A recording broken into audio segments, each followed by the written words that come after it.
Una partenza deludente, o meglio una partenza con il freno a mano tirato. I saldi estivi al momento non stanno esprimendo al meglio l'effetto sperato sul commercio. Pochi acquisti, affluenza ridotta nei negozi e incassi inferiori rispetto non solo al 2019 ma anche al 2020. Sullo sfondo l'incertezza e la crisi provocata dalla pandemia. L'economia ha sofferto in maniera importante, pensiamo alla cassa integrazione, pensiamo a chi ha perso magari lavoro, chi ha avuto minori ricavi, imprese che soffrono, per cui indubbiamente c'è stato un problema di partenza. I segnali di ripresa però ci sono, secondo uno studio di Confesercenti Veneto Centrale. A Padova il 74% ha dichiarato di voler acquistare in saldo e si stima un volume di affari attorno ai 42 milioni di euro. Un trend simile anche ad altre province come Treviso, dove si stima che la spesa media per famiglia durante i saldi sia di 150 euro.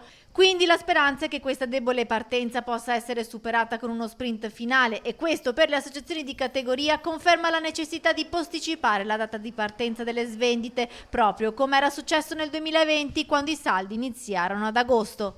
Bisognerebbe rivedere, come è stato fatto lo scorso anno d'altronde, il momento di partenza dei saldi, perché i saldi sono le vendite di fine stagione e l'appeal dei saldi è proprio lì, nella parola saldo. Poi se facciamo delle cose diverse, chiamiamolo in maniera diversa.